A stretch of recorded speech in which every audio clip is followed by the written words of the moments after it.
kamu nak kahwin sama aku ni, Yam, siapa nak kahwin dengan wak? Wak kan dah tua. Itulah, tu dialog dia tu.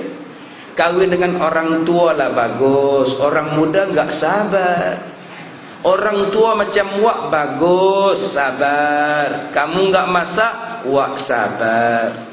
Kamu enggak mak minum-minum pun, wak sabar. Kamu tak basuh kain pun, wak sabar. Kamu lari, wak kejar.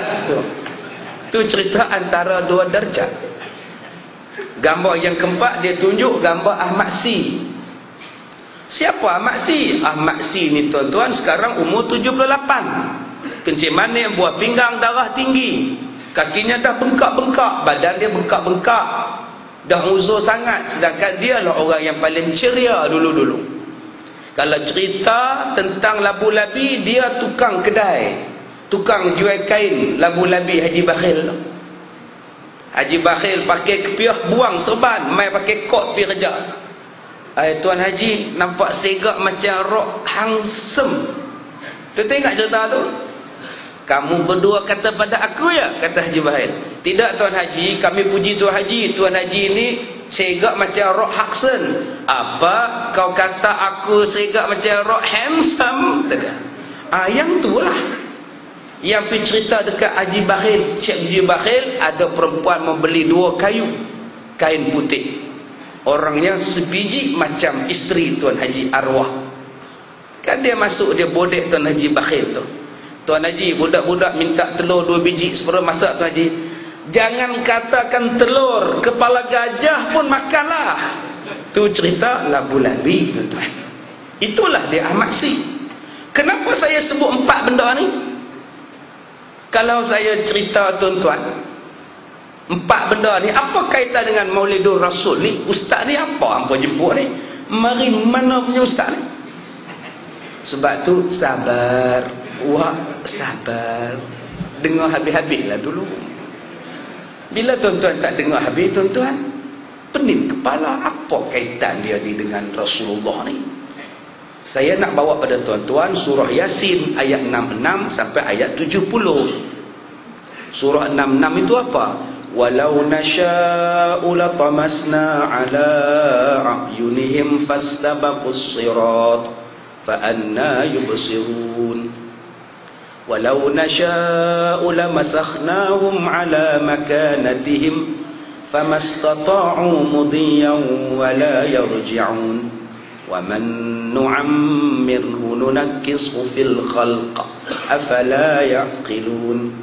Wa ma 'allamnahu asy-syi'ra wa ma yanbaghi lahu in huwa illa dzikrun wa qur'anun mubin liyunzira man kana hayyan wa yahiqqal qawlu 'alal kafirin. Ayat 66 sampai ayat 70. Ada 5 ayat di situ. Di sini Allah ada sebut tentang Nabi Muhammad, Allah sebut tentang tugas Rasulullah, Allah sebut kepada kita akan kejadian kita.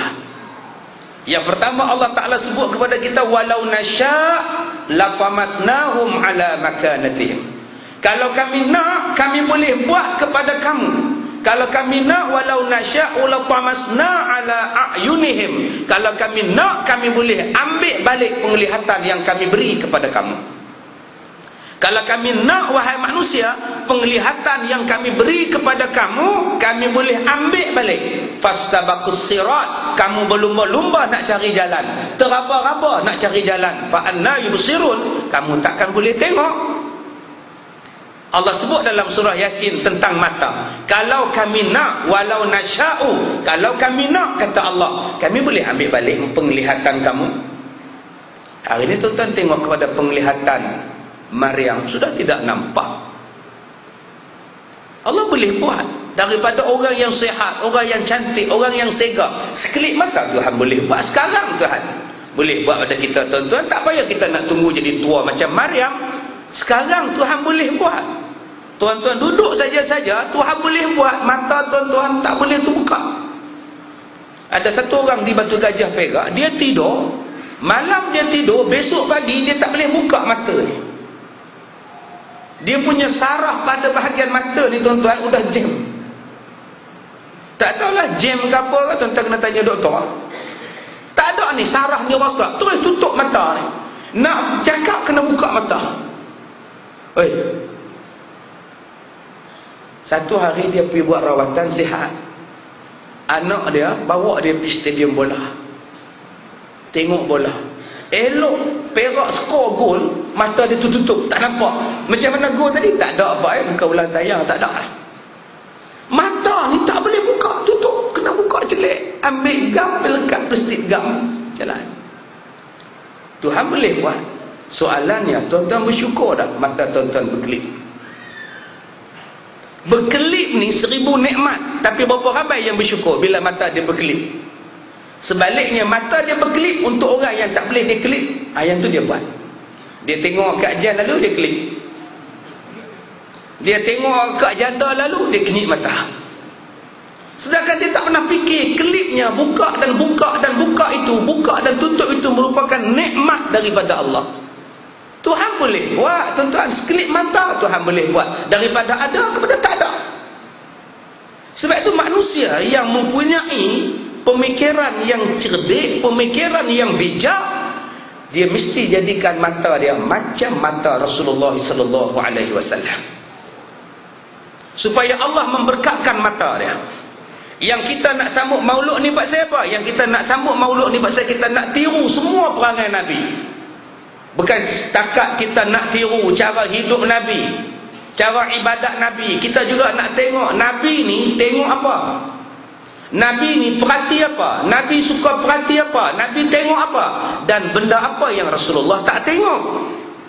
Itulah tujuan buat maulud. Ustaz, Nabi suka tengok apa? Quran. Nabi suka tengok apa? Keindahan alam. Nabi suka tengok apa? Nabi suka tengok kebesaran Tuhan. Sebab itu Allah Ta'ala sebut dalam surah Al-Baqarah ayat 151, kama arsalna fikum rasulam minkum yatlu alaikum ayatina. Seperti mana yang diutuskan kepada kamu, Nabi-Nabi itu adalah daripada kalangan kamu, dan tugas Nabi-Nabi tadi ialah membawa ayat-ayat kami. Bermula daripada Nabi apa? Bermula daripada Nabi Nuh alaihissalam. Syariat sudah pun diturunkan. Tuan-tuan rujuk dalam surah Asy-Syura juzuk 24 ayat yang ke-13.